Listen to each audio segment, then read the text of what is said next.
It's Wednesday, it's 11:15 and we're live in Westminster. As the United States are applying tariffs worth $28 billion, we are responding with countermeasures worth 26 billion euros. The EU is retaliating to President Trump's tariffs on steel and aluminium. Should the UK do the same? Also, Ukraine, ceasefire, just agreed to a little while ago. Now we have to go to Russia and hopefully President Putin will agree to that also, and we can get this show on the road. the US and Ukraine are now back on the same page, but how will Russia respond to their ceasefire plan? And will she stand with us on this side of the House for equality under the law, or will it be two-tier justice with her and two-tier Keir? I've made it very clear I'm going to consider the role and the powers of the Sentencing Council, and if I need to legislate, I won't hesitate to do so. the Justice Secretary and the opposition criticise plans for new guidance on sentencing. But are they respecting the independence of the judiciary? Labour MPs head to Downing Street to talk about welfare cuts. Will they support the Prime Minister's plans? And Keir Starmer faces Kemi Badenoch at PMQs. We'll have it live at noon. Joining me, Labour peer and barrister Helena Kennedy, Conservative MP David Reid, Andrew Fisher, columnist at the iPaper and a former advisor to Jeremy Corbyn, and journalist and broadcaster Inaya Folarin Iman. This is Politics Live.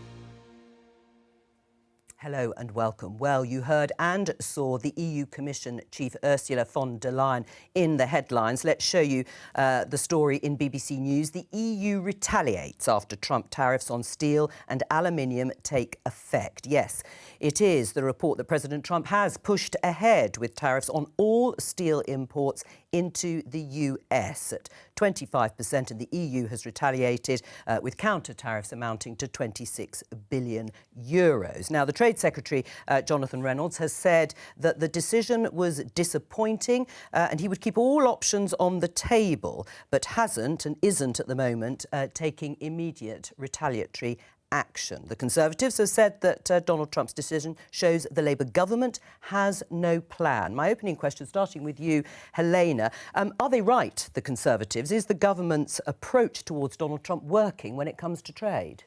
Well, I do think that that business of our no longer being part of the European Union provides a different kind of doorway into the White House. And I think that it's possible that, that conversations can take place which are separate from the European Union, which may in fact get some sort of retreat from the American position with regard to doing it to everybody. I don't know, but I think that they're trying to keep those doors all open, and that seems to me sensible strategically. To try to make sure that, you know, you've still got some leeway in having conversations about how this is going to affect Britain and how we wouldn't want to get into a sort of retaliatory position with them because we have such a special relationship. But can you understand why the opposition is saying that Keir Starmer has made so much of being a bridge when it comes to Ukraine? And we'll talk about Ukraine and Russia in terms of the peace deal in a moment. But on trade, they've got nothing to show for that. Well, at the moment, that's absolutely right. But the hope is that there will be some difference made by not being part of the European Union. There's no doubt because of a trade deal that might come down. Donald Trump has got a particular bee in his bonnet about the European Union, which he's always felt that somehow he feels antagonistic towards. And so our not being part of that may provide some sort of different avenue for a separate deal. David, what do you think? Do you think it's working? Do you think the approach is right? And that we shouldn't retaliate yet with, or at all, in fact, with tariffs? So I think it's really interesting that the Republican Party, before being elected into office, went through all the hard thinking to understand what their economic policy was, what their foreign policy was, and then they told the world, and no one believed them. So they flip-flop quite a lot on tariffs, haven't they? President Trump said tariffs repeatedly through the election. So for us, I completely agree with you. I think not to wade into the B-word debate again, but being outside of the European Union now gives us more flexibility to be able to negotiate with the US. The key point with that, though, is that the Prime Minister was out in the Oval Office very recently. Yeah. They were talking about carve-outs so that we wouldn't be affected. by any tariffs being imposed, but that hasn't happened. I think from my position now, the world is changing at such a rapid rate, we need to start producing a lot more of what we need back at home, whether that be food, energy, and steel will be a key component in that. And I'm sure we'll go on and speak about defence and Ukraine. But broadly, you think the approach is right? As you say, was in the Oval Office. You think the Prime Minister's going around this the right way with Donald Trump? So I want to, and my role in opposition will be to press into the government's plans now about a free trade deal. We've had big words and big statements about it, but I've not seen much progress being made. I mean, interestingly, the Shadow Trade Secretary, Andrew Griffith, your colleague, has said today that he would have camped out in Washington and Mar-a-Lago until we had a deal. So presumably the Conservatives think that Keir Starmer, the Prime Minister, should be cozying up to Donald Trump even more.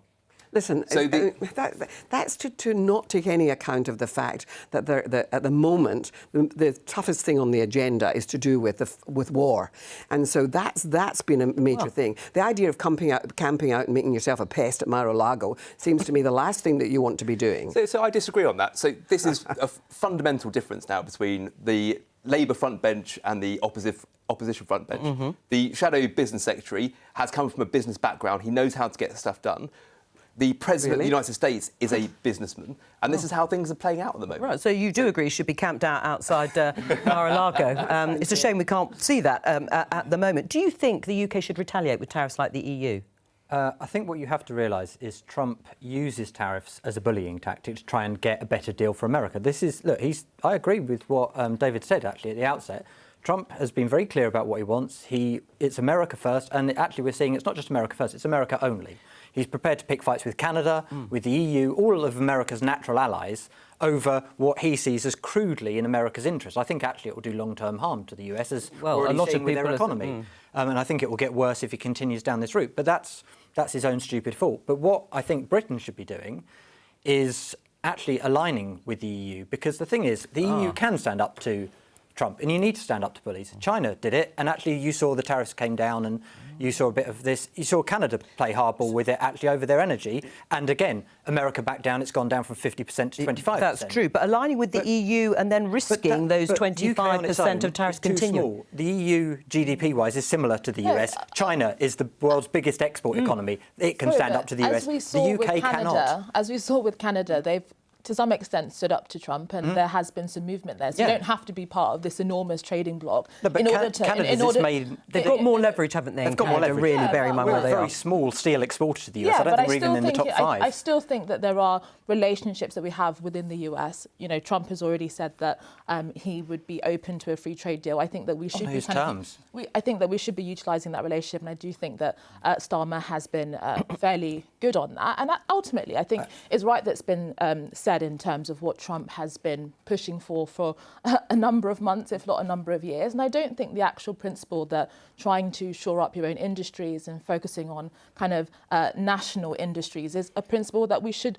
be so opposed to. I mean, we're not in the same era of unfettered globalisation that we have been for decades. And I think that countries kind of need to wake up to the fact that the world has really changed. But we need to act in our own interest, not in the US's interest. But what is in our own interest then, Andrew? Our own interest is to protect our industries. And if the tariffs are being slapped on them by other countries, we need to respond in kind and protect our industries. I completely agree with you on that now. The world is changing at such a rapid rate now. We need the ability to produce a lot more of what we need back here in the UK. It's certainly changed if a Corbynista is in the same camp as the Tories. The point I'm making with this is that because the world is changing so quickly, when we look at defence spending and looking at the need to produce domestic capability back here, produce enough of the food that we need, we saw global supply chains being hindered during the pandemic. Now, look, I'm a Conservative. I want free trade, but we have to be realistic about the world in which we live. What about standing up to Trump in the way that Andrew has suggested, doing a Mark Carney, for example, who was really fighting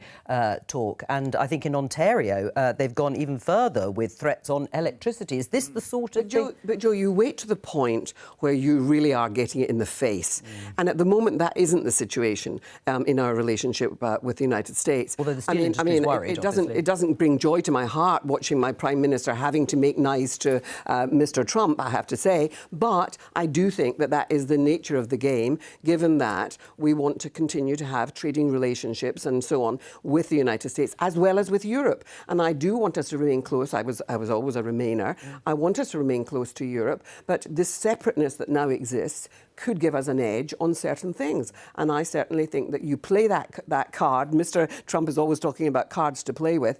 You play that card for as long as you can until it's been very clear that you ain't special. And a point may come where he'll make it clear to us that we're not special, and we'll wait and see. So that reinforces my point now. Reinforces my point that rather than waiting around to find out what go US camping, go make a tent at Mar-a-Lago. What US foreign policy is going to be like, we need to do much more back here in the UK. So we're not being reactionary. I would much rather create the weather here rather than just waiting around and see which way the wind's blowing. I think your party should go and make a tent outside of Mar-a-Lago. That would be. I can see you're tickled by this, Helena. There are plenty of people living in tents thanks to the last Conservative government, but that's a different point. But I do think, I think Starmer shouldn't be picking fights with Donald Trump. I don't think, I mean, I can sit here and say he's a racist Oompa Loompa, but that isn't what Starmer should be saying. No. I think it's fair enough that he's kind of having this diplomatic relationship and trying to get him on side. Well, but in reality, you've got to be making kind of deals with other countries and building alliances quite flexibly, I think, in order to counter this, and other countries as well. It's not just the US. Well, you look at when China dumped steel on the EU, and I think we were still just about in then, we put up tariffs on China because they were damaging European China steel industries. not in the same sort of view of ally. No, indeed, but it takes huge trading blocks in order to counter other huge trading blocks. You can't do this on your own. Let's talk about something where perhaps Keir Starmer, the Prime Minister of the UK, the relationship with America, a relationship with Donald Trump, is bearing some fruit. And that is on the announcement overnight of this 30-day ceasefire, because apparently Jonathan Powell, the Prime Minister's envoy, National Security Advisor, was instrumental in certainly trying to pull that together from the Ukrainian side.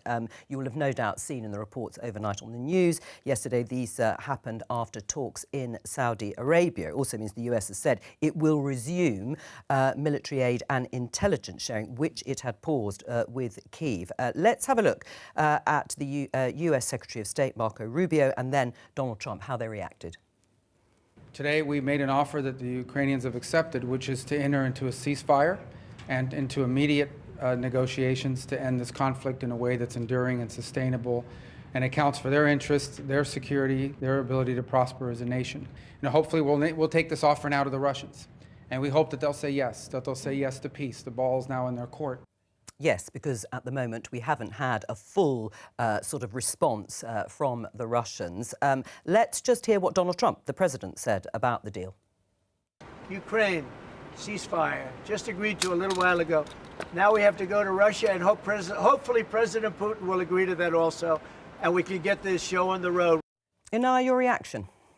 I mean, you really have to give it to Zelensky. I think a lot of political leaders, after the humiliation that he's experienced over the last few weeks, would really find it difficult to continue and face the Trump administration again. But he's really gone back, and there does seem to be, and perhaps that's true. But it does show that he is willing to put, the interests of Ukraine first. Of course, if this 30-day ceasefire is agreed, that's not necessarily the same as what the actual result is going to be. And we've already heard some things from Putin, such as no European troops.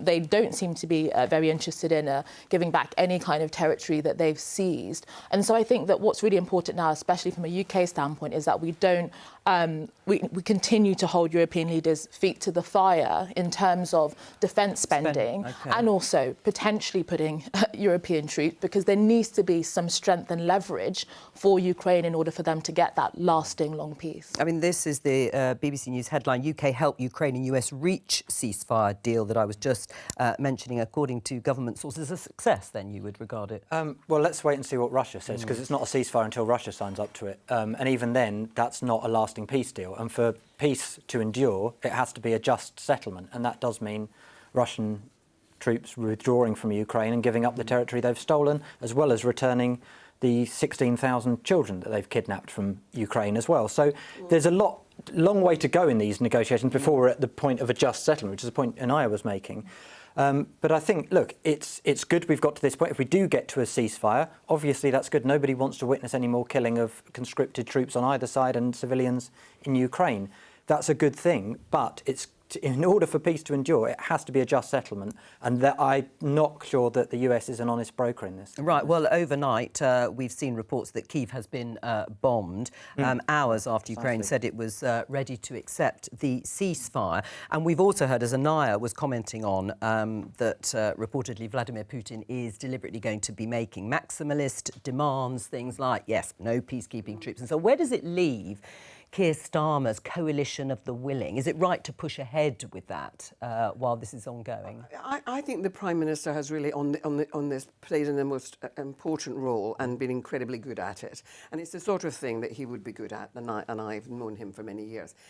I do think that it will be interesting to see what Putin's response may be. I mean, I think that the likelihood is that they will be cajoled into coming into a ceasefire for a period. But I think that the talk then will become very difficult. I mean, there's the interlocutor, Jonathan Powell, is a very interesting choice to be brought into all of this. Because he was obviously introduced to the Blair. I mean, he was in Northern Ireland, his experiences. But since that time, he's played an incredible role around the world, below the radar, in many different conflicts. And so I think that having him involved in the negotiations is really important. And the things that theatre of cruelty that we witnessed in the White House, of the disgraceful conduct towards Zelensky, and I think you're absolutely right. It speaks to so much about the man who's leading Ukraine, that he, in the interest of his people, has come back and sought to recreate that relationship. But he was trying to show Trump. He imagined that even Trump, would have the humanity to understand the torture of prisoners of war, the rape of women by Russian soldiers. I mean, in front of their children. And I mean, I'm involved with the President's office, and I've been advising on war crimes, particularly the taking of the children. And we're talking about many thousands of children having been taken into Russia and spread throughout the whole expanse of Russia. So that it's very difficult tracing them. We've got a number of them. There's been negotiations again under the radar, and we've got a whole set of children back, and they're being told while they're there that there is no such place as Ukraine, that they're really Russian. But, I mean, you've explained it in primary colours here. On the basis of that, what do you think the likelihood is that Russia and Ukraine could find some sort of lasting peace? I mean, I really think that there would have to be reparations of a serious kind, because, for example, the need for therapeutic help for those who've directly themselves suffered, the need for rebuilding of the infrastructure. I mean, there are warrants at the International Criminal Court. You can't just dismiss all of that. The war crimes have been horrifying. Right. Well, what do you think the chances are, having heard what Helena has to say about the reality of war on the ground in Ukraine, the likelihood then of Russia paying reparations or just agreeing to a lasting peace? I personally can't see it happening. The negotiation point that the Russians are coming forwards with now is completely out of kilter with what Ukraine and the US are saying.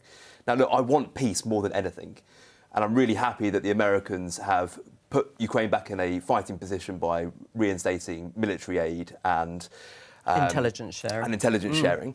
However, as the US State Department have said, the ball is very much in Russia's course at the moment.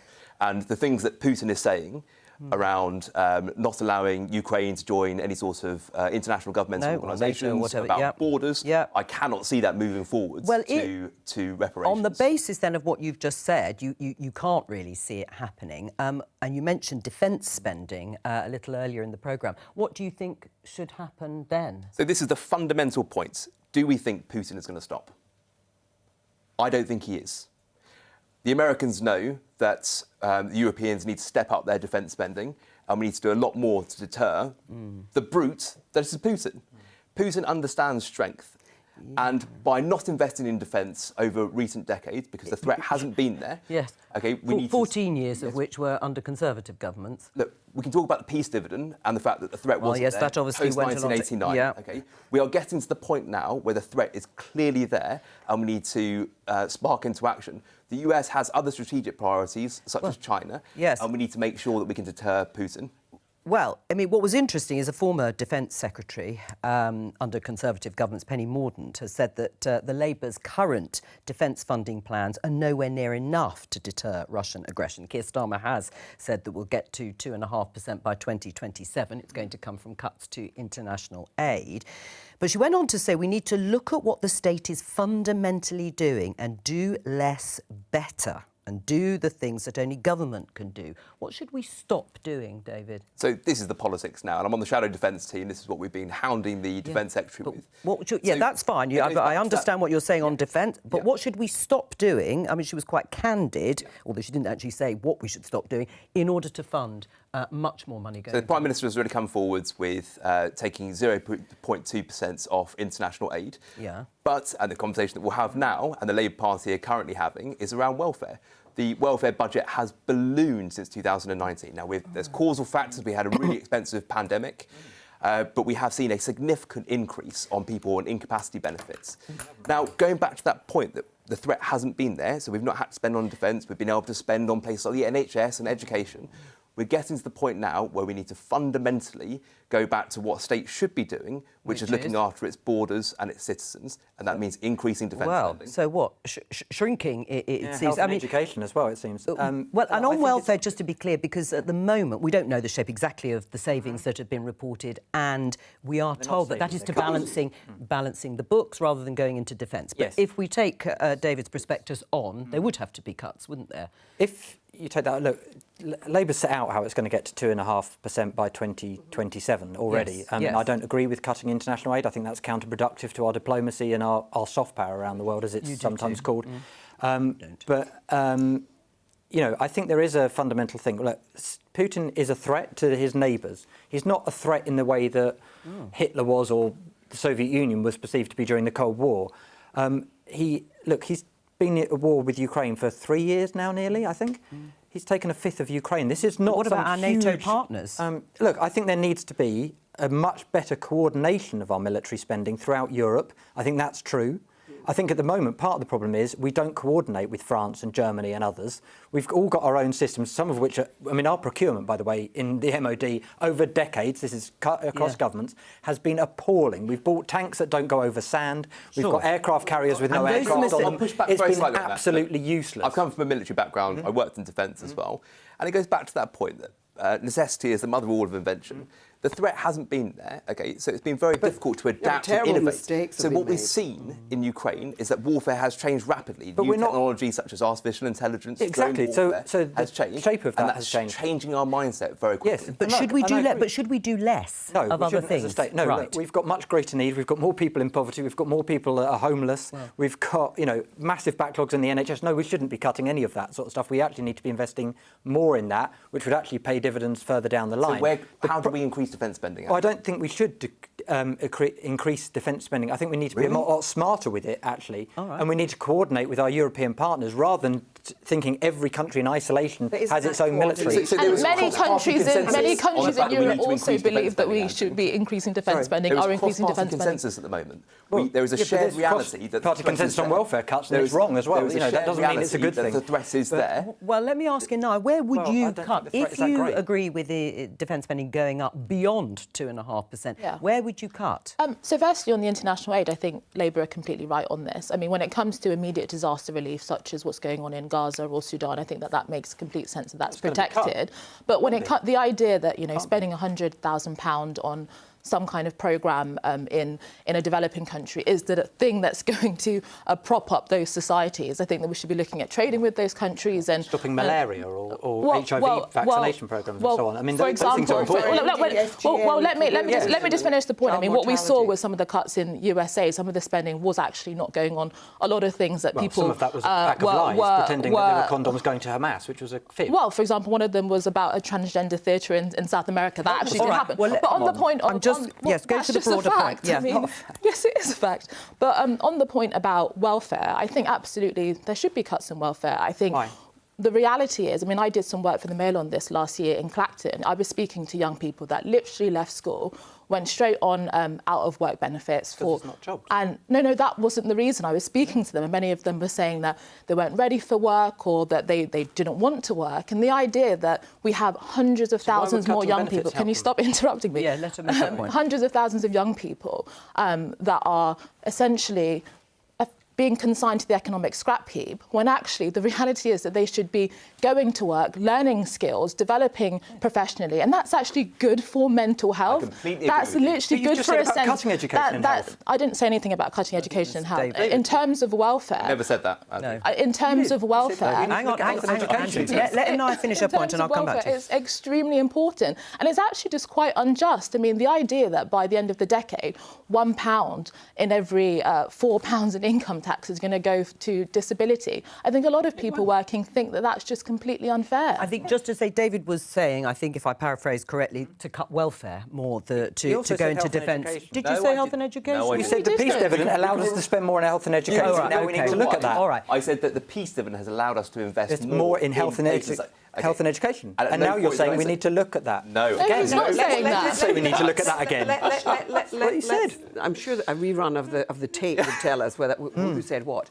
But we've got to, what it seems to me is that we are going to need the whole situation of security and what's happening in our world is going to involve much greater investment by Britain, and whether it's the 2.5 or it increases, it's going to be necessary. However, it just seems to me that Labour was elected on the basis that the folk out there felt they wanted to see an end to the misery they'd had with austerity over 14 years, and the Conservatives doing that to them. So what they want is more money spent on all these different things, healthcare, mental health care, on their young, on education and training of the young. And so, you can talk about, I too am concerned about our young not getting those opportunities. And how would you fund it, You have to fund, what you do is, have you seen the extraordinary business of our major banks, the profits they've made, overwhelming profits in the last few years, and there's not been any talk about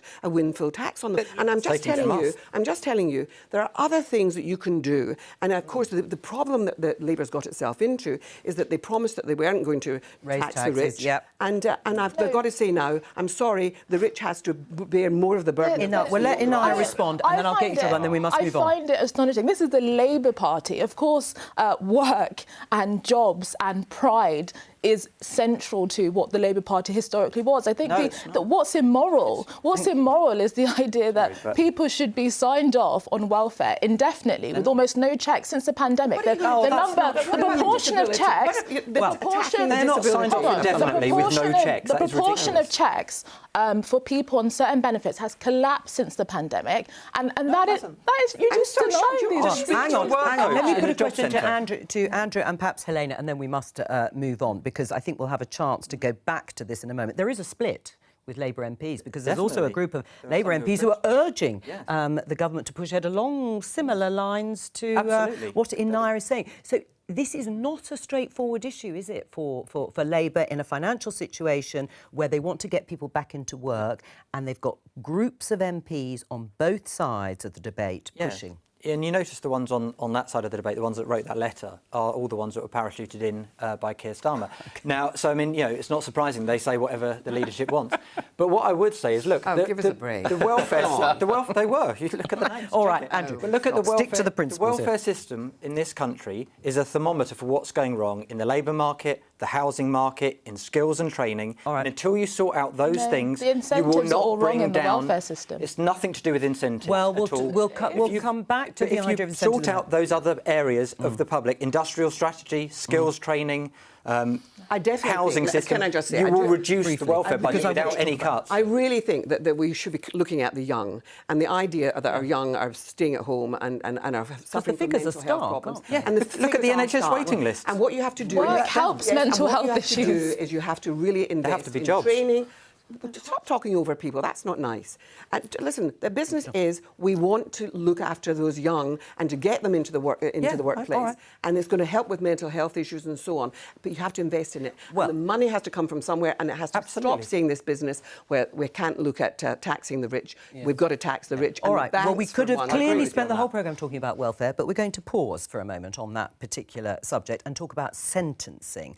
I think we can show you a headline that says the sentencing body defends changes after two-tier row. There it is in BBC News.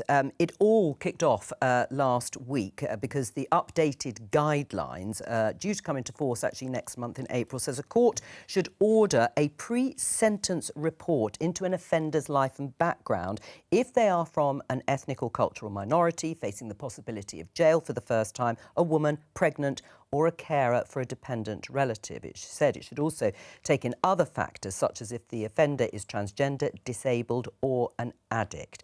But both the Justice Secretary and the Shadow Justice Secretary have said it would lead to what they call two-tier justice. Let's have a listen. In 21 days' time, by the Justice Secretary's own admission, we will have two-tier justice. Her plan to fix this won't come into effect for a year. That's unacceptable. We will never stand for a two-tier approach to sentencing, but I am actually getting on with fixing the problem rather than looking for a bandwagon to jump on. That is why I have already written to the Sentencing Council. I will be meeting with them later in this week, and I have made it very clear I will consider their role and their powers, and if I need to legislate, I will do so. Oh, well, she's going to legislate if she has to do so. Just to say, that was an exchange in the Commons yesterday. That was Shabana Mahmood, the Justice Secretary, and Robert Jenrick for the Conservatives, her opposite there in the chamber. But, Helena, they're at an arm's length, independent, the Sentencing Council. Do you back Shabana Mahmood's statement that she will legislate and overrule them? And it wouldn't happen. And it wouldn't happen, and I'll tell you why.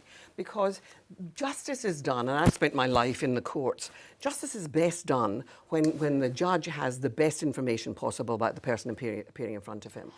The women who end up in jail almost invariably have themselves been the victims of crime, often sexual abuse, often domestic violence in their home lives and so on. And many of them shouldn't be in prison. That's not what they need. They need alternatives to prison. And that's one of the things, is that if judges, often because of the pressures on the courts just now, it's not been possible to look into the backgrounds of people who really have problems that should be dealt with in a different way. Is she right, though, to threaten Shabana Mahmood that she would overrule or legislate to overrule? She's being driven into this corner by this particularly pernicious thing that's going on inside the Conservative Party just now, which is to be divisive. Okay. To say, we're doing terrible things. We'll use driving analogy. Well, let him respond. Driven in. The Justice Secretary has been asleep at the wheel for the last 7 months. The fact that she's been sending representatives into these discussions and the fact that she's only found out about it recently shows that there is mismanagement within the department. But what were the Conservatives doing in 2022? The Sentencing Council have said they wrote to them and said it's been live since 2022. There is a big difference between having discussions and an actual policy coming out. So this is not how this country works. This is not how this country works. The law is the law. If you break the law, then you face the consequences of the judicial system. Why do you think it'll lead to a two-tier system? In other words, you think that certain offenders will get more lenient sentences? Yeah, definitely. And look, and I will defer to you because you have a strong legal background. And you haven't had a legal background at all. I mean, I'm just telling you that the more that a judge knows, the better the information. Yes, I understand. But don't talk over each other because the audience can't hear. The better the outcomes. We know all the research is showing that many of the women, particularly in prison, are getting two-tier justice because they're being sent to prison when, in fact, they should not be sent to prison. But do you agree that this will be a subjective process, judge by judge? It's not subjective. Judges do it based on. I mean, they have sentencing guidelines. They have years of experience which they bring to bear on it, and so you really are disrupting a judicial process which is really helped by. Well, let David respond, and also just to remind you, Shabana Mahmood agrees. Yeah, I agree. Well, on some of it. No, that's not. Well, hang on, I'll come back to you. I'm going to look into it. Right. This is a fundamental difference to the law now. It's just not. Do you not agree? No, really. Talking absolutely. Well, let me get. And why does it lead? Would it lead to two-tier sentencing? Pre-sentence reports. This is from the Sentencing Council itself. Yeah. I said it will, as Helena has suggested, it will inform them. It will inform them of decisions in a system which has perhaps been skewed up until now. Yeah. The problem is there is a perception that it could lead to some offenders being treated more leniently. So, a few things. Firstly, I mean, the idea that the courts are completely free from political or democratic scrutiny, I just think that that is ridiculous. People should be able to have an opinion on things like this.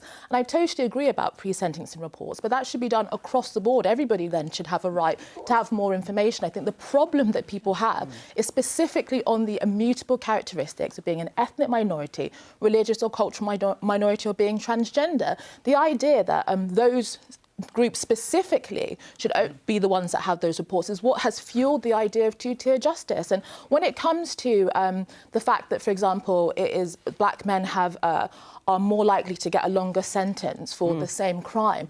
Actually, if you look at some of the deeper reasons, it's much more complex than that. So, for example, black men are more likely to plead not guilty for crimes that they actually went on to commit and were found guilty for. And that often actually leads to a longer sentence if you plead not guilty and are found to be guilty. Now, we have to look at why they are more likely to plead not guilty. Now, I think actually some of it is to do with this myth, I think, of institutional racism within the justice system, which has actually fueled a sense of mistrust and distrust amongst some ethnic minority people. And hold on, let me just finish here. So I think rather than putting your thumb on the scale and saying that ethnic minorities therefore should potentially get a lower sentence, I think, hold on, we have to look at the deeper reasons as to why. Right. And then it's not just ethnic minorities, religious minorities. Why should someone that's transgender have this, but someone that isn't? But is it about being lenient? The law, and if you break it, you are held accountable. Yes, but people behind Andrew. Exactly. Yeah, well, you can. Let me let Andrew.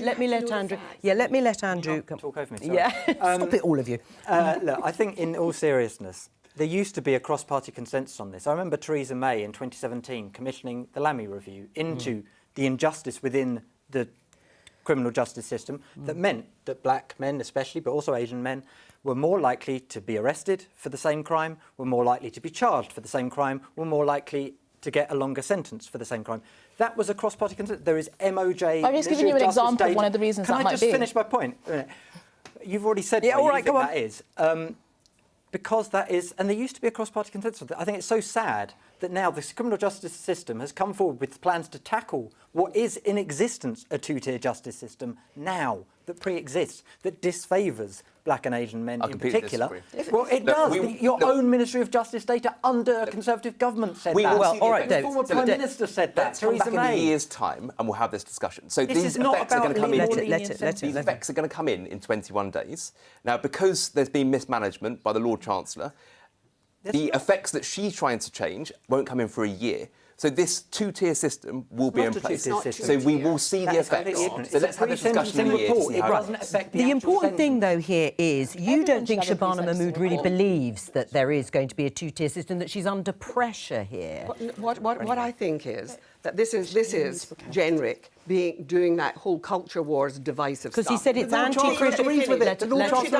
No, she doesn't. The thing was, let me tell you, that over the many years that I've been in practice, getting reports on people was always helpful. Yeah. Because women won't say. Everyone should have a pre-sentencing report. Yes. And the problem is that in recent times it's stopped. Right. Because of the pressure on the system. Yeah. And so what the sentencing counsellor is saying is there are some categories where you really have to know, because so often women, they're done for shoplifting, but it turns out that actually they've been in domestic violence and a terrible... What about transgender? Because do you know about the level of discrimination and pain that is suffered by transgender people in our society? Yeah, no, and so it may be that somebody is having a mental breakdown because of the way they've been treated. You want to know that stuff. But Helena, will it lead to a judge having a pre-sentence report on somebody that you have used as an example? Maybe right. Well, and everyone would agree with that, no doubt. But would that mean that a judge who might have looked at a case and sent them to jail will not? Let me just tell you, Mr. Grayle, getting reports involves experienced probation officers preparing a report. Grayling put a scythe through the probation service. He destroyed the probation service. And so during the Conservative years, we've seen a diminution of it. So you can't have everybody getting a report. So that what they're saying is, do take a look at women, because the background of most of the women in prison, do take a look at people, ethnic minorities, in case there's something that's... I think a lot of people would actually have a lot of sympathy when it comes to women, when it comes to pregnant individuals, people that have disabilities or addictions. I think what people have a fundamental problem with when it comes to things like religion, cultural minority or race. But what about Andrew's point that the system is already skewed against people within those groups? Agree with that. Right. Theresa May agreed with it. Yeah, but I don't agree with Theresa May on this. No, that's fine. You don't have to. But what I'm saying is it's a sad state that, 6-7 years ago, there was a cross-party consensus on this. Nobody disagreed with that. And actually, now many people, it's just this culture war. There were many people engineer equality of outcome over equality of process. Shouldn't we have equality of outcome in the law? Fundamentally wrong. Shouldn't we have equality of outcome under the law? And it goes back to that point. Judges will interpret things in different ways, and it is subjective to a point. It's not. Okay. It is subjective to a point. Got sentencing okay, so guidelines. The process then needs to be fair, and that needs to be applied to everyone. It goes back to that key point. If you break the law, you should say, sameness. Regardless of who you are, the piece. you should face the consequences. You will. Well, can I just say, this doesn't change that. Helena doesn't think it's going to happen. Hang on. Helena doesn't think it's going to happen, that the sentencing guidelines or the council will be overruled. So we will have, in the words of both Shabana Mahmood, potentially, and Robert Jenrick, and say we will have two-tier justice. Is that a problem politically? No, I'm not saying it. I'm using their words. Is that a problem politically? I'm afraid. Right, on but the terrible thing about this, Jo, is that it's so divisive and and it's basically telling the public out there that a special deal is going to be done for these categories of people, and it's not that. And the system, the justice system, please. The justice system is really on its knees because of the Conservatives over these last 14 years. Absolute nonsense. Totally. Nonsense. And they have destroyed the probation service, and they have reduced the numbers of courts, and they have really had a terrible effect on David, if that's your argument, the next point isn't to create protected groups then, because that's all we can afford. You want every single person to be given the same sentence. There should be equality across the board in terms of process. Irrespective of the fact that a woman may have 3 children and therefore those children are going to be taken into care, that she'll lose her home if she's given us a short sentence rather than dealing with her as an alternative. You want that information before the court, and that's how you get justice. And justice obviously is not high priority for you. This is ingrained on how this country works, and I knock on doors every week. Make it the same for everybody. And it should be the same for everyone, regardless of who you are. If you are in the House of Lords, or if you come from the rich man and the poor man, treat them exactly the same. The legal system should apply the same. Even though he gets to be able to afford a lawyer that the other person can't afford. We're going to leave it there because we're about to return to welfare. You'll be delighted to know. But first of all, you can now listen to Politics Live on the live news stream on BBC Sounds. If you want to listen to this fascinating debate again, just go to the live dial at the top of the BBC Sounds homepage and tap on live news. Perhaps we can go into the chamber, which will no doubt be filling up. We can see Nia Griffith, I think, there at the dispatch box. It's only a few minutes now to Prime Minister's questions. Yes, almost full there in the chamber before Kemi Badenoch takes her place and asks questions of the Prime Minister. I said we would return to the issue of welfare, and that's because I think you can see pictures of MPs, Labour MPs, heading into number 10 this morning. They've definitely been trying to hold meetings with MPs on both sides, I think, or on all sides of this debate. The Prime Minister has, though, called the welfare bill indefensible as he looks to make cuts amid expectations that the Chancellor's financial buffer, headroom, whatever you want to call it, is going to be wiped out, and it is dividing MPs. We heard from one on BBC News who is unhappy about the potential cuts to benefits earlier today. Let's have a listen. Nadia Whittam.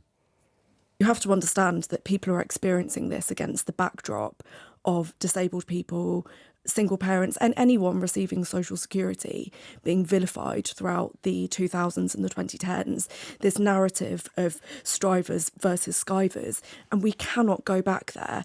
It was wrong when David Cameron cut welfare. It would be wrong for us to do that now. Well, you can see the difficulty there being posed for Nadia Whittam, but others are much more favourable, as we were saying earlier. They would like the government to push ahead because, in the words of Jo White, who is the Labour MP for Bassett Law, she says, "I see it as a moral duty to change people's lives." And she was talking more broadly about worklessness being entrenched in some families and some communities. Which side are you on, Helena? I want to see, I really do want to see the young not staying at home. I want them money to be put into training and so on. And would you be in favour of the government making savings, making cuts? I want some adjustment in the way that the system is working on that. But it's not going to be cheaper because I don't want to see the taking money out of training and opportunities of education and so on. And when we've got people who, after COVID, have basically got used to the idea that they stay at home. And I so do much want more to here see, than other comparable European countries, it seems, in terms of the numbers. But I think that listen, it's not that we're more generous on welfare. There are many European countries that are more generous on welfare. But all I'm saying is that we have a problem, and it has. I don't know why it is, and I'm sure that more experienced persons than I could tell you why. But I do think that we should be concerned about our young, and we should be trying to find ways of dealing with it. Something we agree on. All right, but I do think that the money should not. I think that Rachel Reeves should say, the time has come to break this pledge on tax,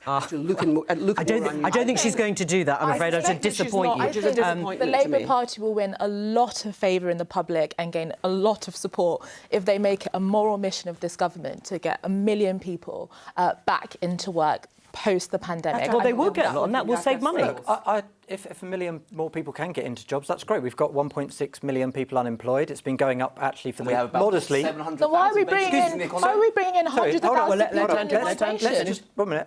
Hold on. I can only answer one question at once. Sorry.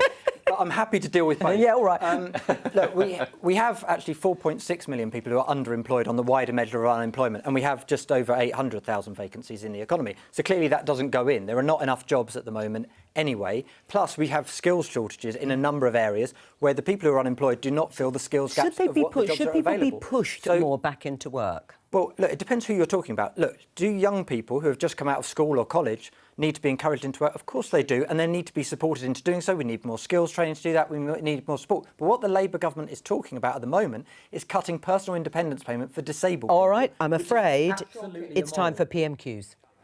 Prime Minister. Thank you, Mr. Speaker.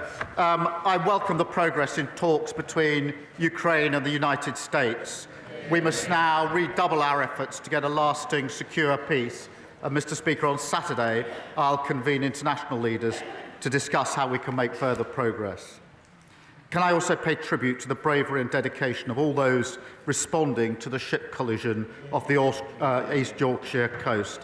Our thoughts, and I'm sure of the whole House, are with the family of the crew member who is sadly presumed dead. Mr. Speaker, this week we introduced landmark legislation to get Britain building, paving the way to restoring the dream of home ownership for working people across the country. We're also driving forward our Employment Rights Bill, the biggest boost to workers' rights in a generation. That's our plan for change in action. This morning I had meetings with ministerial colleagues and others. In addition to my duties in this House, I shall have further such meetings later today. Mike Martin. Thank you, Mr. Speaker. Russia has abducted at least 19,000 Ukrainian children and transferred them to Russia. They have been told that their parents don't love them, they've been placed in Russian homes, and they have been re-educated. For this despicable crime and others, the International Criminal Court has issued 6 arrest warrants for Vladimir Putin and his gang. I note the Prime Minister's previous fulsome support for the ICC, and I also note his comments just last night about the support that the UK will offer to Ukraine in achieving a just and lasting peace. Will the Prime Minister confirm to the House that British peacekeeping troops will only be deployed to Ukraine if the peacekeeping deal includes both the return of Ukraine's children and Putin's prosecution? Yeah. Well, Mr. Speaker, firstly, I thank you for raising this issue because it is an absolutely terrible case of abduction and kidnapping. And when we say a lasting, just settlement or peace in Ukraine, it must, of course, involve dealing with this issue. And we are, as he would expect, raising it continually with our allies. John Davis. Thank you, Mr. Speaker. Telford and Britain voted for change in July. Yet this week we saw the bizarre spectacle of the Conservatives attempting to bring back the Rwanda policy, clinging onto a gimmick that cost the British taxpayers £700 million, yet only sent 4 volunteers to Rwanda. As Labour works to secure our borders through our plan for change, does the Prime Minister agree with me? It's quite clear the party opposite have done absolutely nothing. Well, he's quite right. They ran an open borders experiment that saw numbers go up to almost 1 million. And the leader of the opposition was the cheerleader, thanking herself for the lobbying that she did. The Rwanda scheme, yes, Mr. Speaker, £700 million of taxpayers' money to remove 4 volunteers. What a contrast. We've got the flights off. 19,000 people removed who shouldn't be here. As with the NHS, with prisons, the economy, everything else, we're clearing up the mess that they lost. Leader of the opposition, can be very long. Later today, the Prime Minister is meeting the family of Sir David Amess. Sir David gave this House and our country 40 years of service.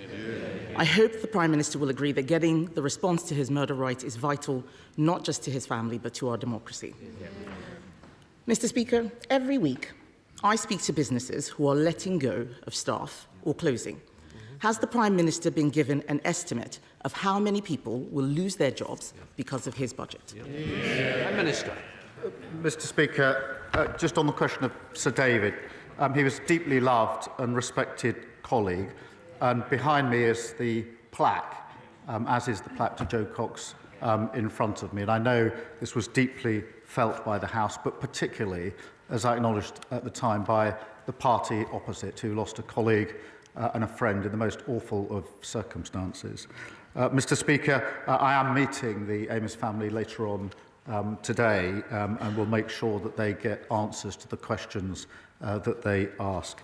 Mr. Speaker, in relation to businesses, I'm really pleased to say we've got thousands of new jobs into the economy. We've got more investment in the last 20 years, an absolute record. Wages are up higher than prices. 3 interest rate cuts, the best boost for the cost of living for a very long time. Mr. Speaker, the Prime Minister needs to get out more. Inflation is up, and estimates of job losses are between 130,000 and 300,000. Okay. His tax rises are hurting every sector of the economy.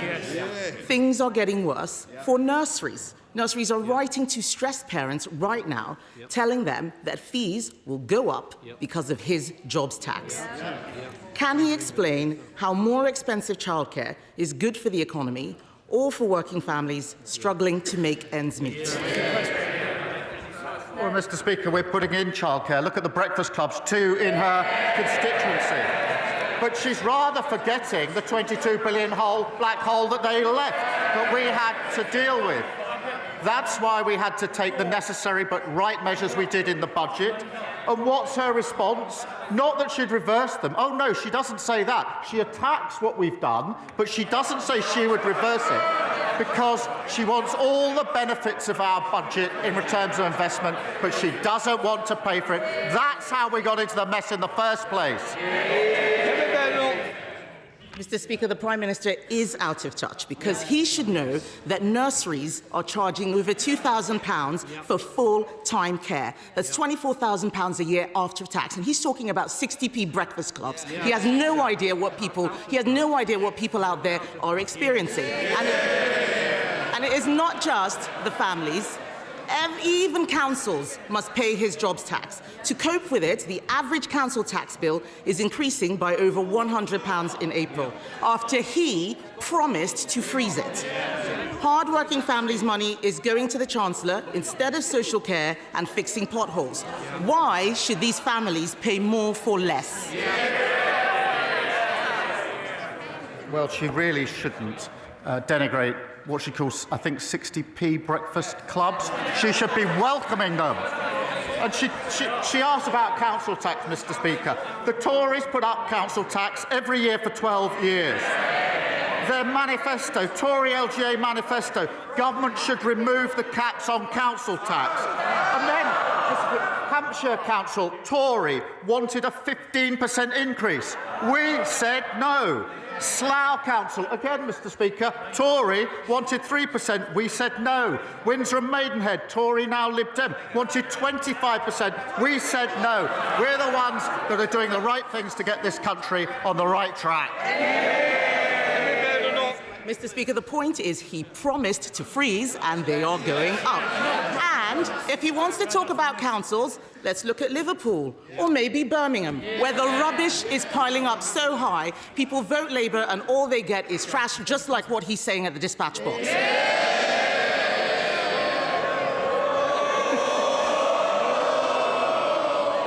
People all over the country are suffering, not just in Birmingham. Millions of elderly people have had their winter fuel payments snatched away. At the same time, care home fees are set to go up by a devastating £3,000 because of his jobs tax. How does he expect pensioners on a fixed income to make ends meet? Mr. Speaker, this is why it's so important that wages are up higher than prices. That's why it's so important that the interest rates are coming down. This is the biggest boost for the cost of living for a very, very long time. What we're doing is picking up and fixing the mess that they left. Mr. Speaker, the Prime Minister is not looking at what is happening out there. Every day I speak to businesses who are telling us that they think that they are going bust. And as if businesses and families didn't have enough to worry about, supermarkets say food prices will increase by over 4% because of the jobs tax. And that's before we get to the immoral family farms tax on the very farmers who work so hard to produce our food. What does the Prime Minister have against farmers anyway? Does he not see that his budget is killing farming in this country and he is making life so much harder for everyone else? Mr. Speaker, the budget provided £5 billion for farming over the next 2 years. That is a record amount. We've set out the roadmap for farming, which has been welcomed by farmers. And many thousands of farms have benefited from the farming schemes. But she talks about prices. Wages are going up higher than prices. That's the first in a long time that's happened. So for families across the country, they're better off under Labour. He's got no answers today. What the farmers are complaining about is the sustainable farming incentive, which he has just scrapped or withdrawn. They are making mistakes with this budget. And that's why in 2 weeks, the Chancellor will come to this House to present an emergency budget the Prime Minister said we would not need. They will try and make out it's because of global events, but the truth is they trash the economy with their bad choices.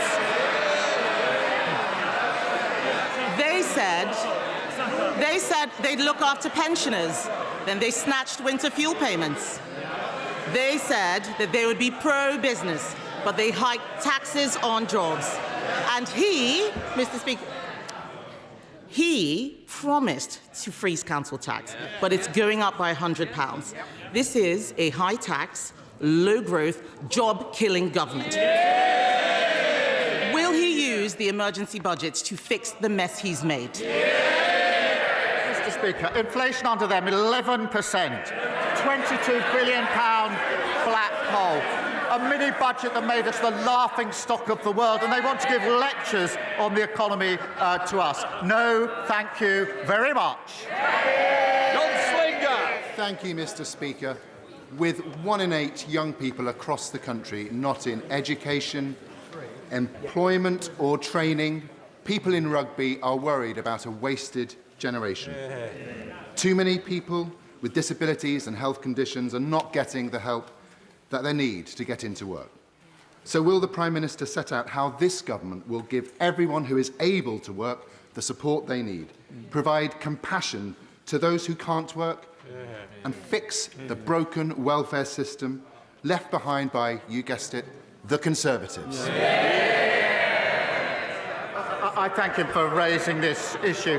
Mr. Speaker, I come from a family that dealt with disability through my mother and brother over many years, so I do understand the concerns that have been raised by him. But we inherited a system which is broken, it is indefensible economically and morally, and we must and we will reform it. We will have clear principles, Mr. Speaker. We will protect those who need protecting. We will also support those who can work back to work. But Labour is the party of work. We are also the party of equality and fairness. Leader of the Liberal Democrats, Sir Ed Davey.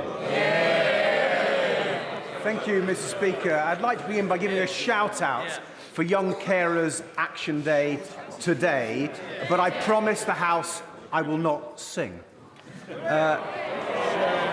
Mr. Speaker, the Prime Minister has rightly spoken about the need to get more people into work, and he repeated that now, so people have more dignity, we can get the economy going, and we can cut the benefits bill after the disgraceful legacy left by the Conservatives. You were there for 5 years. But does the Prime Minister recognise that for many disabled people, the best way to help them into work is to support them properly with more special equipment, with training, with better healthcare and so on? And will he also today calm anxieties that he himself has raised for many of us, that the disability benefits for people who simply cannot work will not be cut? Mr. Speaker, we will, of course, as I've just said, the principles, we will, of course, support those who need support, but also help those who can work into work. They'll be the guiding principles. But what we've inherited is shocking, and they ought to be silent. 1 in 8 young people not in education, work or training. That is a lost generation. That is their inheritance. They've got plenty to say now. They did nothing for 14 years and left this in terrible inheritance. And Davey.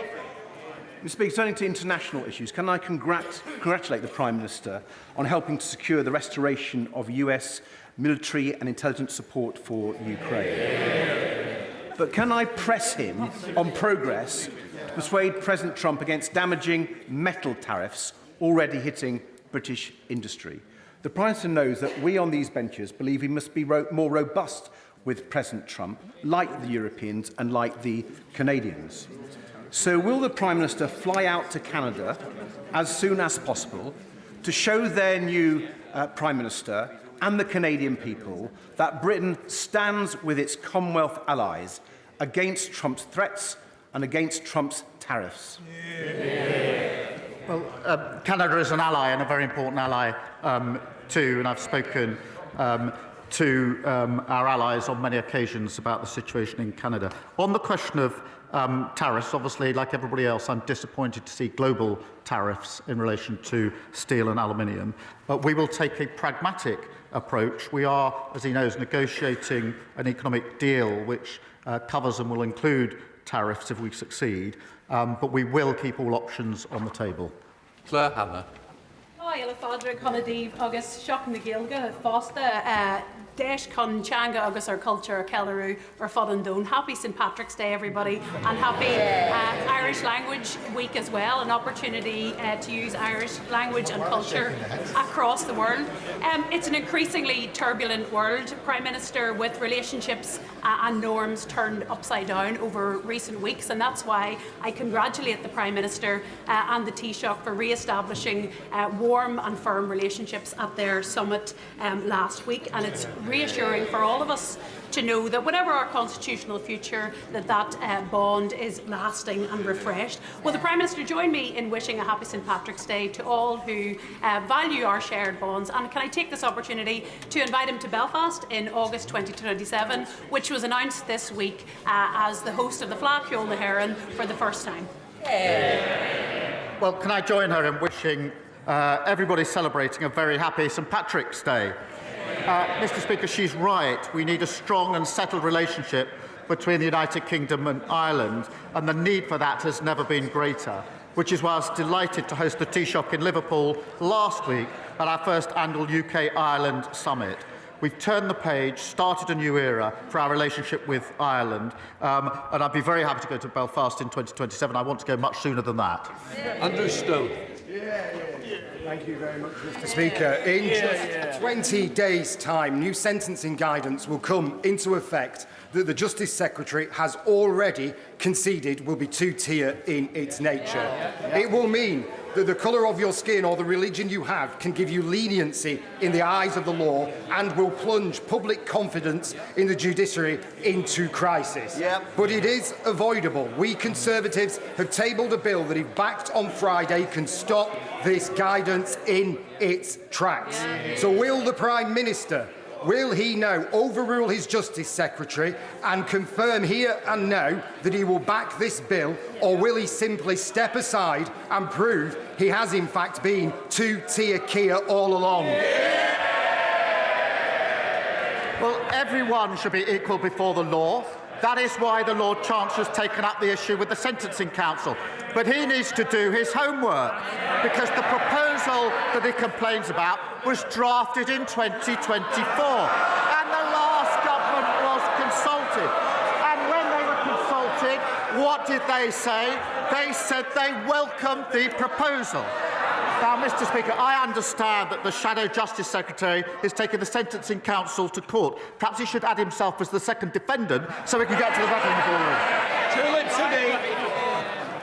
Thank you. Mr. Speaker, I'm very proud to represent a constituency that has 8 synagogues, a thriving Jewish population, and the UK's largest Jewish cultural centre, JW3.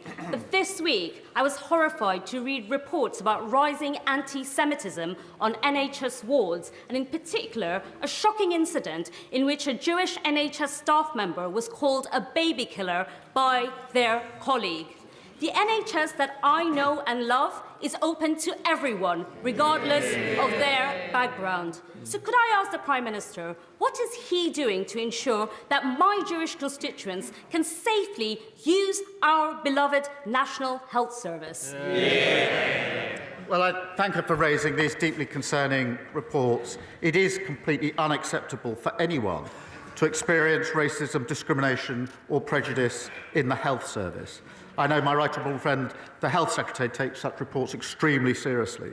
It is a fundamental principle that the NHS provides care and treatment for everyone, regardless of race, faith or background.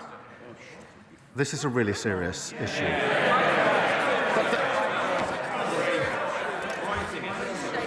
You've let yourself down, you know it. I expect all trusts and healthcare providers to take necessary action against any staff who've expressed views that do not reflect the views and values of the NHS. Dave Dugan, a closed question. Question 9, Mr. Speaker. Mr. Speaker, he asked about UK-US relations. As he knows and the House knows, I'm committed to strengthening those relations. The US is an indispensable ally. We are working together to try to secure a just and lasting peace in Ukraine.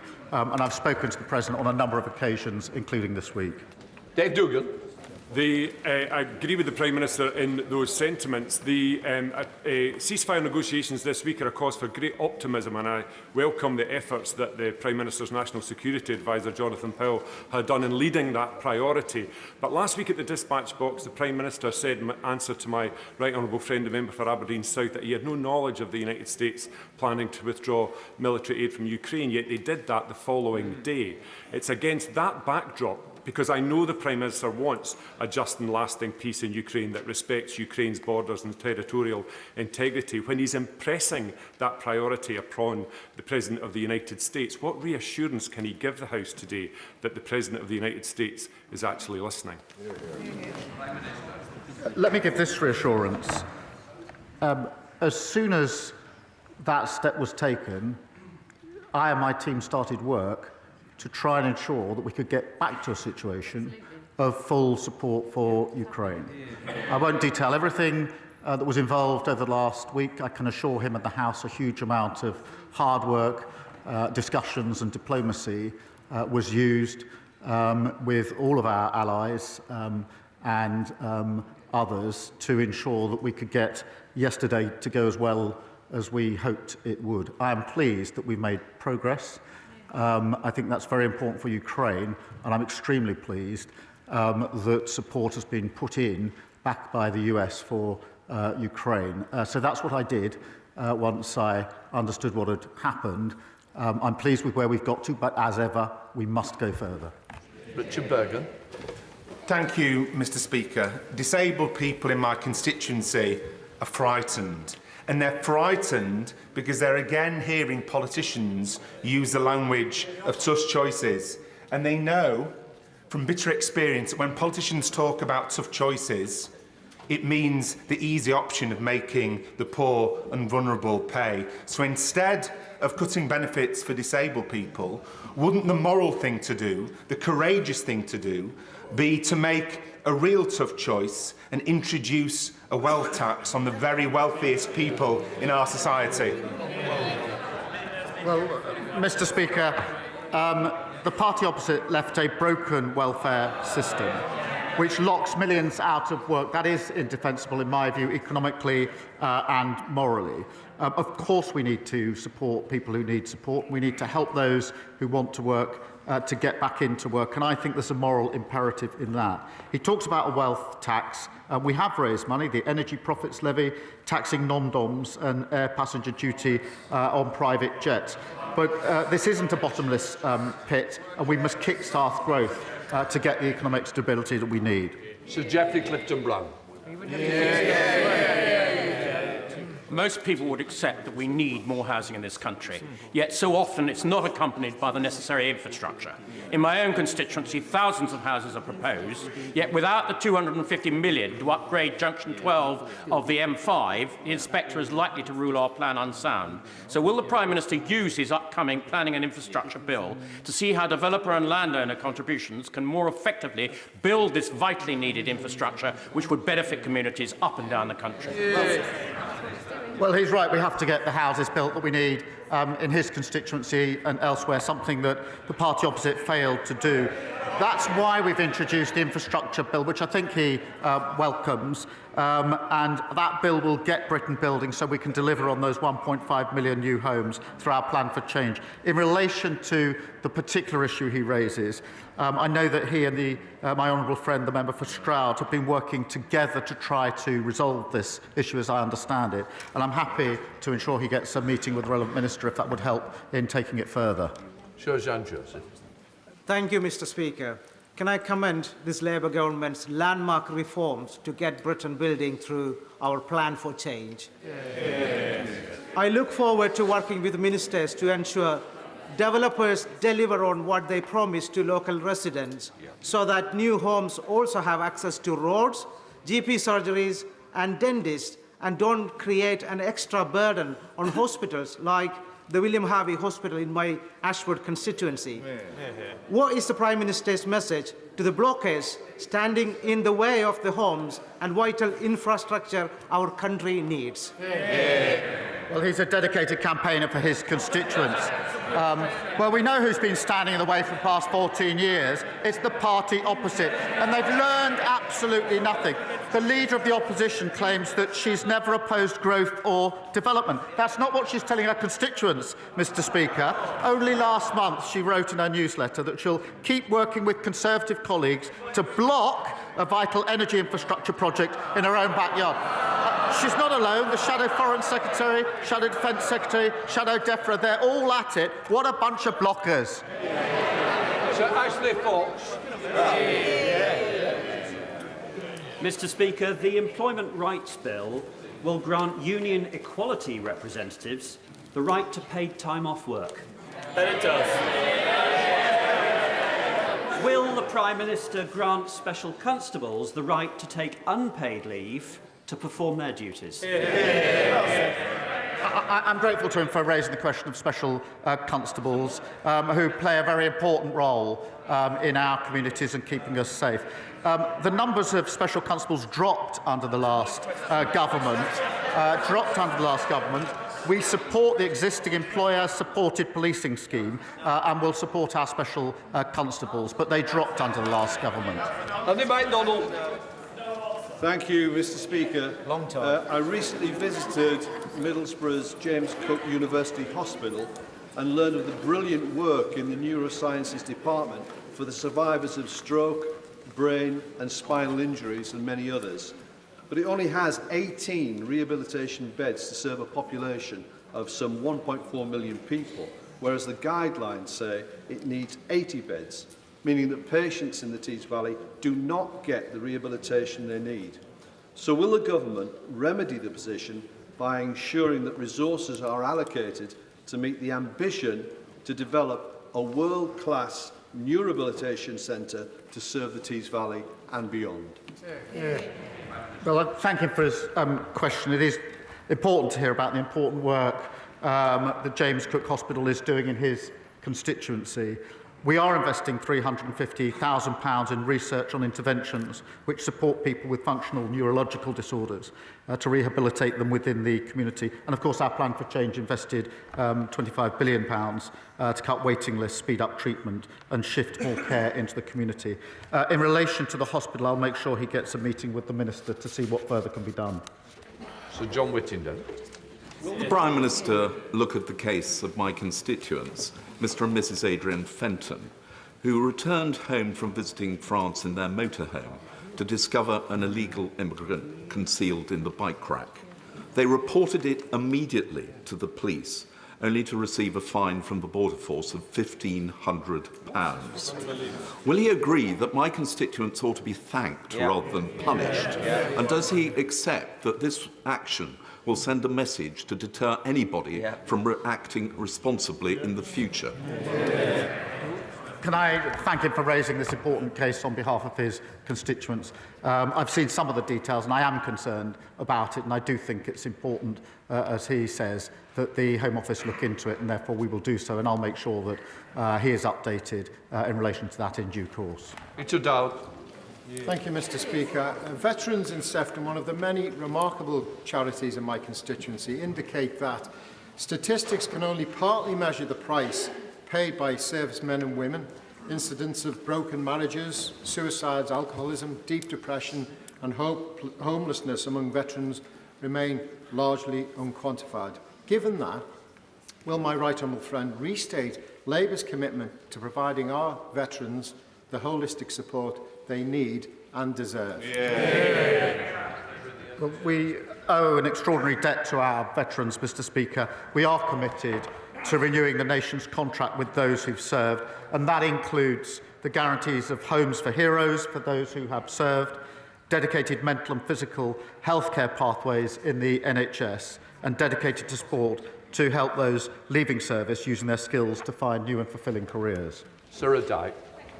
Yesterday, with no notice, DEFRA closed SFI applications, leaving thousands of farmers who want to deliver public goods waiting for a year without support. So can the Prime Minister assure British farmers that they won't be left stranded and able to support environmental and food resilience goals due to lack of government support? Well, Mr Speaker, as she knows, the SFI schemes have operated to provide quite considerable support so far. There have been a number of schemes. They've closed in the past, and then a new scheme has been put in place. They were closed in 2022 and 2023 by the party opposite without the 6 weeks' notice. But we do support farmers. We will be putting forward more details at the spending review. But the difference, Mr Speaker, in this government is we're funding the farmers. They failed to spend the budget. Sultana. Thank you, Mr Speaker. In October 2023, in an interview with LBC, the Prime Minister said, and I quote, "I think Israel does have that right," when asked if cutting off power and water to Gaza was appropriate. For 11 days now, Israel has blocked the entry of vital goods and aid into Gaza, subjecting over 2 million people to collective punishment and starvation. Israel's decision to also cut off electricity to a plant supplying drinking water to 500,000 people is yet another blatant violation of international law and further evidence of genocide against the Palestinian people. In light of these facts, does the Prime Minister still maintain that Israel is not committing genocide? Look, I'm really appalled by Israel blocking aid when it is needed at greater volume and speed than it's ever been needed. Blocking goods and supplies and power entering Gaza risks breaching international humanitarian law, and it shouldn't be happening. And we are doing everything we can to alleviate that situation. Sir Julian Lewis. Thank you, Mr. Speaker. In his extremely important upcoming discussions with other nations about Ukraine, will the Prime Minister focus on the fact that it was standard Russian procedure to take over other countries by having bogus elections and installing puppet governments? And will he therefore impress on other colleagues to be very wary of calls to hold elections in Ukraine during a wartime situation, which could result in the subversion and takeover by Russia of the entire country? Thank you for raising a really important point, and the track record is there for all to see. On top of that, of course, we in this country did not hold elections when we were at war. That is a perfectly reasonable and normal course of behaviour. And yes, of course, that has to be part of our discussions as we go forward, including the meeting that I'm convening on Saturday. Lord Houghton. Thank you, Mr. Speaker. South Dorset is ready to play its part, making Britain a clean energy superpower. But after 14 years of Conservative failure, there are many untapped opportunities on our doorstep. Green investment opportunities such as Port Wind, Moor Wind and a hydrogen storage hub are all coming down the track. So can the Prime Minister reassure my constituents that the Government will work with the Crown Court on these projects, invest in key infrastructure and ensure that South Dorset's green energy potential is hardwired into our plan for change? Well, I thank him. He's absolutely right about making Britain a clean energy superpower. We are committing £2.3 billion to support hydrogen projects, and I recognise the huge potential of South Dorset to become home to a storage hub. We're ensuring public and private investment works together, and that's exactly what the Crown Estate Act does, unlocking significant investment, boosting offshore wind and kick-starting economic growth. Andrew Rossendale. Thank you, Mr. Speaker. As the Leader of the Opposition has already mentioned, later today the Prime Minister will meet the family of our dear late colleague, Sir David Amess, who was so brutally murdered at his constituency surgery 3.5 years ago. I plead with the Prime Minister to reverse the decision to deny the family a public inquiry, despite similar inquiries being held into other tragic instances. So, will he please stop this shameful saga and heed the call of the Amess family for a judge-led public inquiry into David's death and the related failure of the Prevent programme from a heartbroken family? Can I acknowledge just how heartbroken they are? It's difficult to imagine what they've gone through, what they continue to go through. And that's why it's very important that I meet them this afternoon, which I will do, and discuss with them all the questions they want to raise with me. Sir David was a respected and loved a colleague across this House, and as I say, I absolutely understand how his family must feel about the tragic circumstances in which he died and then everything that followed thereafter. Final question, Chris Cage. Thank you, Mr. Speaker. Tomorrow marks 29 years since 16 children and their teacher were murdered at Dunblane Primary School. In recent weeks, my constituents have raised with me the alarming fact that adverts offering handguns for sale are appearing on technology platforms like Google and YouTube. Does the Prime Minister agree with me that technology companies have an obligation to all of us to do everything proactively possible to prevent illegal advertising of this kind and not rely on a reactive, will remove it when it's reported approach, which is simply not good enough? The thoughts, I'm sure, of the whole House are with the victims of the Dunblane massacres 29 years after the tragic event. The Online Safety Act will require online services to proactively remove such content from their platforms and prevent it appearing there in the first place. These duties fully take effect from Monday, and then we'll make sure that all companies meet their obligations. That completes Prime Minister's questions. Yes, it brings us to the end of this week's session of PMQs. Let me introduce our guests for this part of Politics Live. For the government, we have the Transport Secretary, Heidi Alexander. For the opposition, for the Conservatives, we have Shadow Treasury Minister Gareth Davis, and the BBC's Deputy Political Editor, Vicki Young, is here too. Vicki, before we talk about the economy, it was a sort of traditional Punch and Judy session, if you like, from Kemi Badenoch asking questions of Keir Starmer.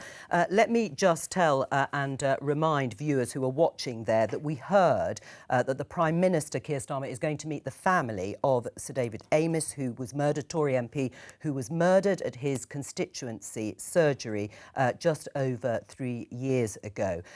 It was raised by Kemi Badenoch, and we heard a plea there from the Conservative MP Andrew Rossendale for the government to reconsider the decision that they've made. We can show you the headline here. They've rejected a call from the family for a public inquiry into what happened and the situation surrounding his death. So, Heidi, should the government reconsider that? Well, I think, as you heard the Prime Minister say, he will be meeting with David's family later today. David was a lovely man. I knew him personally, and his death, his murder, alongside that of Jo Cox, I think is something that affects parliamentarians across the political divide very deeply. And so I know that the Prime Minister will listen very intently to what David's family have got to say this afternoon. I respect the fact that they will want answers and closure, and I'm sure that the Prime Minister will listen carefully to the case that they make. I mean, it sounds as if it could be reviewed because the news is very recent that the government's rejected that call. It was a very emotional press conference given by David Amess's daughter, one of his daughters, and she couldn't understand why there wouldn't be an inquiry. Would you like to see the government say yes to an inquiry into what happened? Well, look, I think it's right that the Prime Minister sits down with David's family and listens to what they've got to say. I haven't followed all of the detail on this, but I think the fact that the Prime Minister is meeting them is a reflection of how seriously and how sensitively we want to approach this issue. Let's return to the main thrust of Kemi Badenoch's questions. It was, as I say, very much on familiar territory, on the economy. She's returned to what she sees as the fallout of the budget last October from Rachel Reeves. She said to the Prime Minister, you've got no idea what people are experiencing, and listed a litany of people and groups that have been affected, whether it's nurseries or councils or companies and businesses, particularly with that increase in national insurance contributions for employers. She very much wants to make it political choices the government has made, and the Prime Minister wants to say, no, we're fixing the mistakes and the inheritance that you left us. It's interesting, it comes just a few weeks before we're expecting Rachel Reeves to come back with some sort of statement. What did you make of it? Yeah, and I think what's interesting is that Kemi Badenoch is trying to now say that that's an emergency budget, something that the government was obviously not saying. But there will be elements in that weren't expected before. So if we look at what might happen with welfare cuts, for example, Rachel Reeves is having to find some money here because she wants to balance the books. She doesn't want to break her fiscal rules. So she is slightly looking around for changes and for money that she can find. But what Kemi Badenoch was doing there, was really with this thread of the national insurance rise, suggesting the government hadn't really thought through or was unaware of the consequences there might be, as you say, for all sorts of areas of society and how it's affecting people, whether it might be with your council tax, your care homes, nurseries, all sorts of areas. So I think, everyone now really looking ahead to that statement at the end of March and exactly how Rachel Reeves is going to come forward and show that she's not breaking her rules, that she's not going to borrow more, and that she can fund the things that she wants to fund, including defence spending, which, of course, another thing that's going up. Do you concede it is an emergency? She wasn't intending to come back in the way that she probably will do in 2 weeks' time. Rachel was always going to make a spring statement. We've committed to one fiscal event a year. We were very clear that that budget in October was a once-in-a-parliament event to wipe the slate clean. We did inherit a multi-billion-pound deficit, and the situation was far worse than we anticipated it was going to be when we walked in to those government departments. And so, you know, we have set out how we are going to pay for investment in public services. When I was standing in the election last year, it was very clear to me that people did want to see us make progress on things like the NHS waiting list. Yes. We've had those waiting lists coming down now for 4 months in a row. And so that's a really big priority. And of course, any government, if it's going to invest in public services, needs to say where the money is coming from. Gareth, what's the problem? I think the problem is that, and as this is why Kemi led on this today, is that across the country, people are feeling the pinch, and they're feeling a pinch that they didn't expect because they were told that national insurance tax would not go up. And the first thing that they did in the budget in the autumn was put that up for so many businesses across the country, but not just businesses. It's nurseries. The average nursery will have a £47,000 increase in cost. That means that the cost of nursery for hardworking families will go up. And so today I think she spoke for millions across the country, not just the dismay at the broken promise, but the impact that it's having on real people's lives. And we would just encourage Rachel Reeves and Keir Starmer to get out in the country to listen to how bad this is really affecting businesses and organisations. I mean, I do have to correct you. We were clear in our manifesto that we wouldn't increase income tax, VAT or national insurance on working people. We took the difficult decision to increase national insurance employers' contributions. We also put some protections in place for the smallest businesses. And Gareth will be aware that 3/4 of the money that is raised through the national insurance employers' increase comes from the very largest businesses, which employ over 250 people. Yes. So we have put those protections in place for smaller businesses. But Heidi Alexander, do you concede now, listening to the debate we've just heard in the chamber, that the budget, that increase in national insurance contributions has had a negative impact on employment? I'm not immune to the impact that putting up national insurance employers' contributions has on some businesses. I think it was necessary in order to invest in public services. I would also say since the election last year, we have seen interest rates come down 3 times. We've seen 70,000 new jobs created. We are seeing wages going up faster than prices at the moment. And so I don't that's because inflation is lower than it has been for some time. But you do concede, you do accept that that budget has had a negative impact on employment, on jobs, and it has also had the consequence of many companies and firms putting up their prices, so hitting working people. So I think, look at the 70,000 positions that have been created since the election. We are also raising the national minimum wage, which I think is welcomed by the 3 million people that will be in receipt of that. We have had to take those difficult decisions to raise money for public services. But given that we needed more teachers in our schools and we had to get the NHS waiting list down, the money had to come from somewhere. And that is what is, you know, so cynical, really, of the opposition's position in not stating where the money is going to come from for the investment in public services that they say that they want. Where is the money going to come from? I mean, Keir Starmer's right. Kemi Badenoch hasn't said she would reverse those NIC increases. So where would the money come from? Well, first of all, we voted against the budget. We would not have made the choices that Rachel Reeves But you haven't pledged to reverse recklessly implemented. We have set out very clearly that we would make very different choices. For example, GB Energy is costing the taxpayer £8 billion. National Wealth Fund rebrand of an existing organisation is costing £7 billion.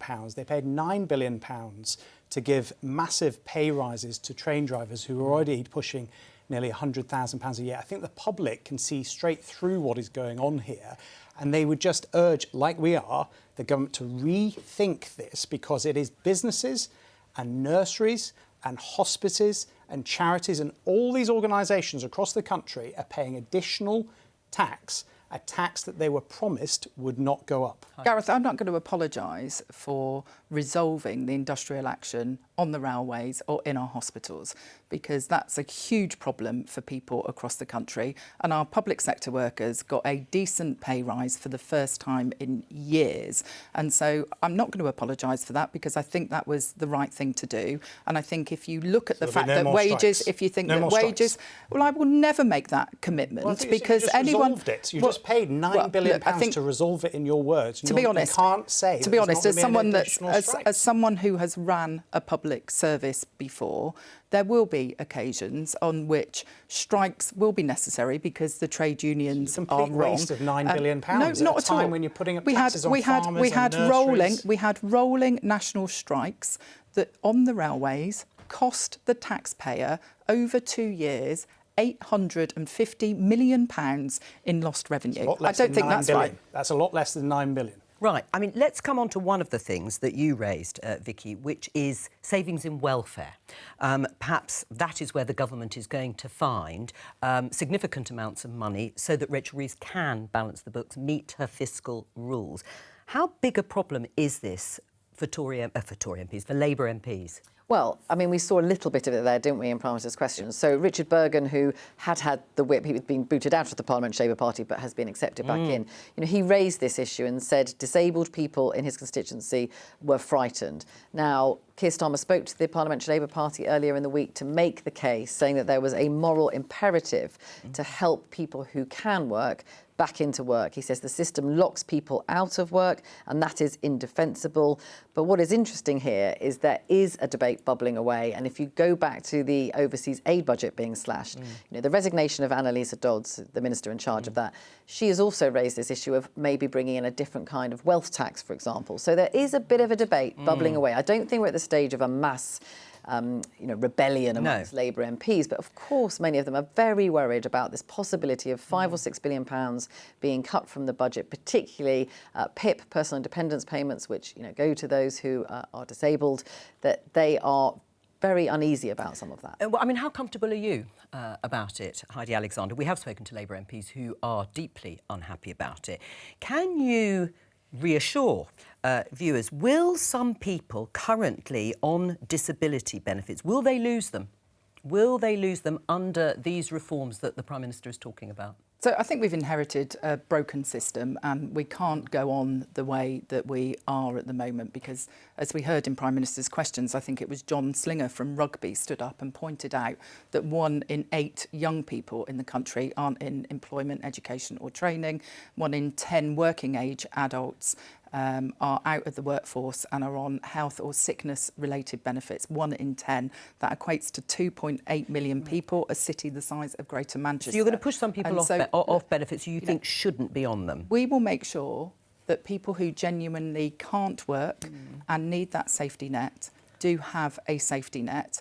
But we do need to look at how we get more people into work. We need to be a country that is working, and that's what Liz Kendall, the Secretary of State for Work and Pensions, well, they're going to do.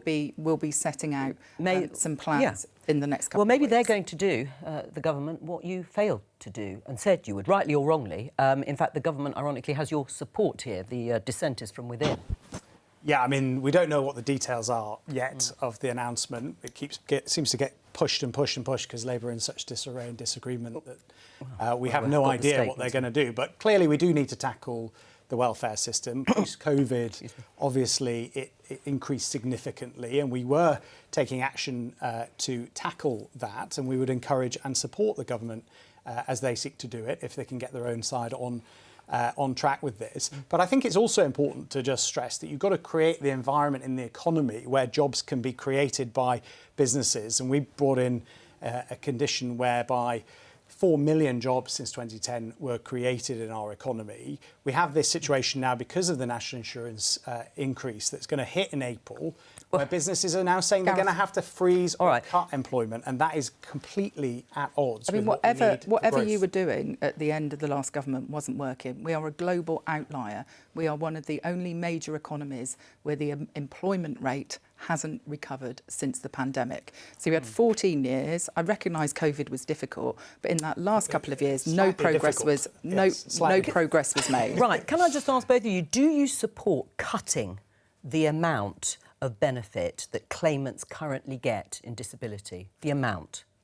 I think we need to look at whether for example, if you're on disability or sickness benefits, whether the uplift that you are getting is proportionate to the additional support that you need. And I think it's reasonable for a government to look at the quantum. I also think we need to think about what trajectory we're on over time. And if we look at the projected increase in the welfare bill, it's tens of billions of pounds more over the next couple of years. If we don't do something to change the system and get some of those people who are currently on incapacity benefits, who want to work, they say to us they want to work, we need to get them support and match to the employment opportunities that are there. But looking at the quantum, as I would understand it, does mean in some cases that some people are on benefits that are perhaps too generous. So we're going to have to look and work out how we get the right support to the right people, because that safety net is really critical for people who genuinely can't work. But we're clear, those who can work should be working. And Gareth, the same question as well to this about if savings are made, how much of those savings might go back into the system, if you like. So, for example, some of the people who are claiming these benefits, especially the young people, it will be to do with mental health issues. So should some of that money go back in to boost mental health support, therapies, all the rest of it, counselling, which anyone who's tried to get that through the NHS, it's incredibly difficult. Or is that money basically being siphoned off to the Treasury to fill some of their gaps? Well, I mean, Gareth, what do you think? Should the amount of money going to some people on disability, so claimants who are claiming for their disability, should that be reduced? Look, the broader point, if I may start with... Well, it's easy to make the broader point, but these are the specifics and people... No, but I'm asking you for a principle, and should that go down? I'll give you the principle, which is that the welfare system should support the most vulnerable in society, including disabled people. Yeah. But we, in the March budget of last year, introduced a series of reforms and measures and funding to ensure that those who are disabled, who want to work, who can work, can get back into the workforce. And that is absolutely critical. And we were going to, if we'd won the election, significantly carry on that work to reduce the overall welfare. Although the Institute for Fiscal Studies said that amount they didn't think really added up. They were wrong about that, and they said that in 2010 when we had the same policy, and we proved them wrong. We cut the welfare budget by £12 billion, and so they were wrong at that. Just to say, we have a special programme for that statement by Rachel Reeves in exactly 2 weeks' time, so put it in your diaries now. I just want to refer to something else that Keir Starmer said in response to a question at Prime Minister's Questions, which is really pleased with the progress that has resulted in a truce, a temporary 30-day ceasefire, been agreed by Ukraine and the US. Now, as the American Secretary of State said, it's very much in Russia's court to see what happens. But when it comes to trade, do you think the Prime Minister's approach is working, bearing in mind those tariffs on aluminium and steel have just come in at 25%? So I think it's important to remember that the tariffs on steel and aluminium are global tariffs that have been applied internationally. We are currently in discussions with the US about a wider economic agreement. Obviously, it's disappointing that those tariffs have come in, but we are taking a pragmatic approach so that we can protect the interests of businesses and the UK economy. The Shadow Trade Secretary said the Prime Minister or somebody should be camped outside the offices of either the Oval Office of Mar-a-Lago to get that carve-out. Is that what you would advocate? We've heard so many warm words, pragmatic approach.